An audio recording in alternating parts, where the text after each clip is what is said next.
আমাদের অভিযোগগুলো লিখিত আকারে জানিয়েছি, মৌখিকভাবে একাধিকবার আমরা ওনাদেরকে আমাদের অভিযোগগুলো, আমাদের এই যে অধিকারের বিষয়ে আমরা সোচ্চার হয়েছি, তাদেরকে বলেছি এই আইনটি একটি কালো আইন।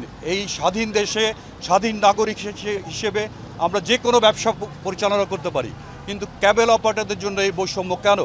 আজকে সময় এসেছে যে আমরা এই বিটিআরসির এখানে আজকে সমবেত হয়েছি মানববন্ধনে।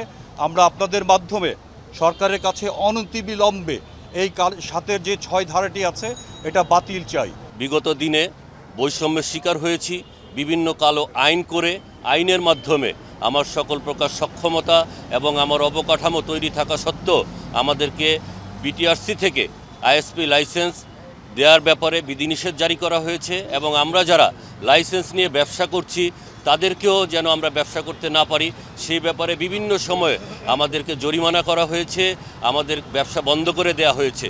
আমরা বর্তমানে এই সরকারের কাছে উদাত্ত আহ্বান জানাই, একজন স্বাধীন দেশের স্বাধীন নাগরিক হিসাবে আমি আমার মৌলিক অধিকার, যেই অধিকার নিয়ে আমরা বেঁচে আছি, আমরা যে নতুন বাংলাদেশের স্বপ্ন দেখছি, সেই স্বপ্ন সার্থকতার স্বার্থে এই ধরনের বৈষম্যমূলক যত কালো আইন আছে সেই কালো আইনের বাতিল চাই।